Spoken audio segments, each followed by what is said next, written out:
Assalamualaikum warahmatullahi wabarakatuh. Bismillahirrahmanirrahim. Alhamdulillah. Bersyukur kita kepada Allah Subhanahu wa taala dan bersolawat kepada Rasulullah Muhammad sallallahu alaihi wasallam. Akhi dan ukhti serta sahabat-sahabat pencinta Al-Qur'an dimanapun berada yang dirahmati Allah.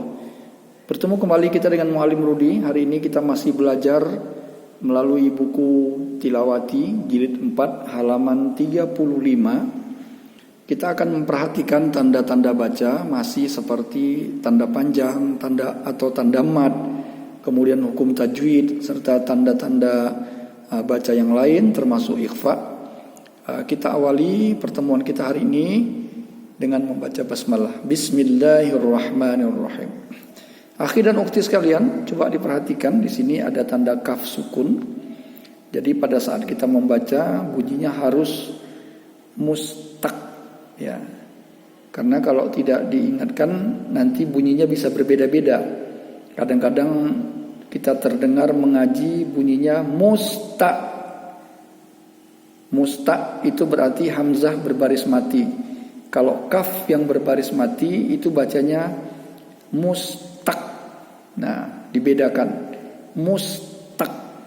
Nah, sama halnya dengan kalau kita berbahasa Inggris buku. Kalau buku bahasa Inggrisnya kan book. Nah, harus bunyinya book.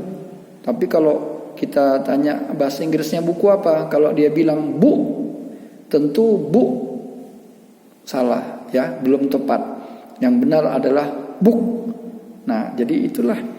Kalau seandainya kita mengajarkan anak kita ataupun murid kita memakai bahasa Inggris, kita ajarkan book, mereka akan dengan cepat bilang buku artinya apa anak-anak, buku bahasa Inggrisnya apa anak-anak, artinya book bahasa Inggrisnya, buku bahasa Inggrisnya book.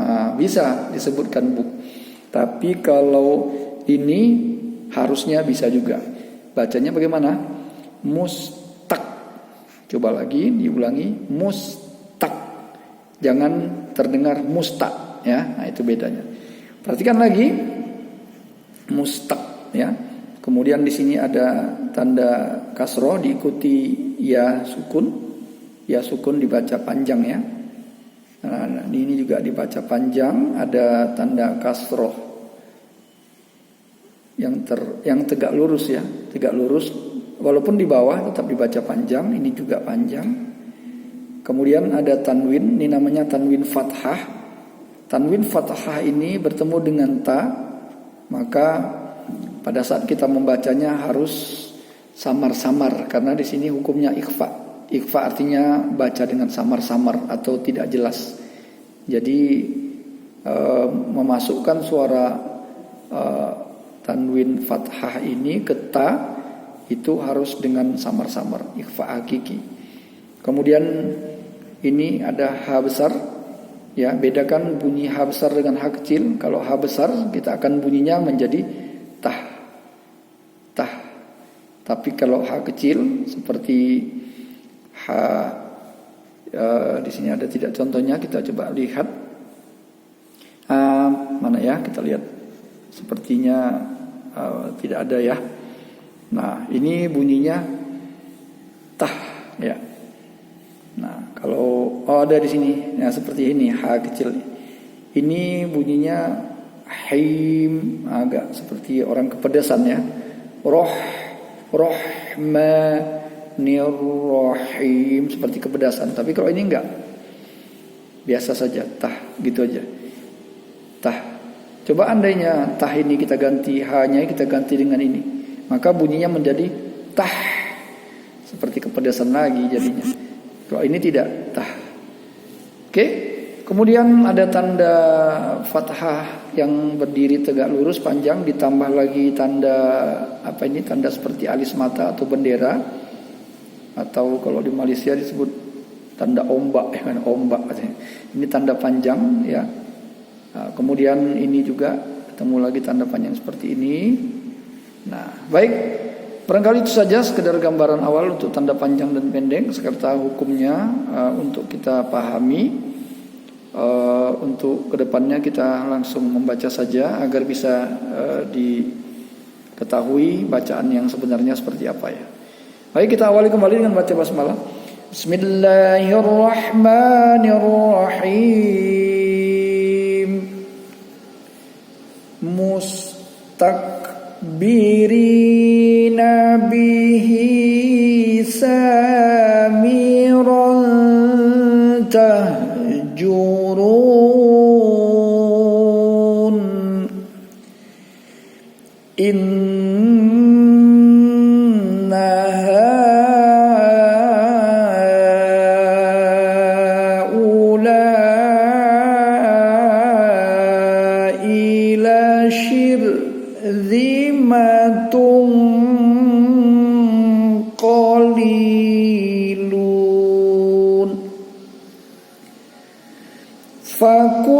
فكنتم على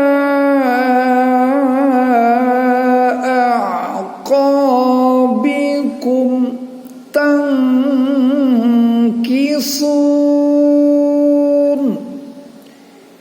إنك كنت بنا بصيرا وجعلنا جهنم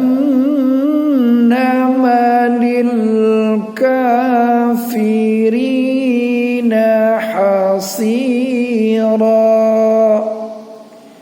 من دون الله وما كان منتصرا وكان الله على كل شيء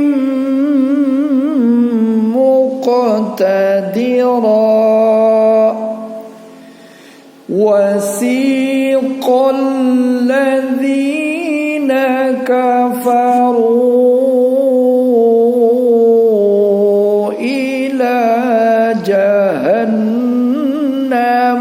زمرا صدق الله العظيم.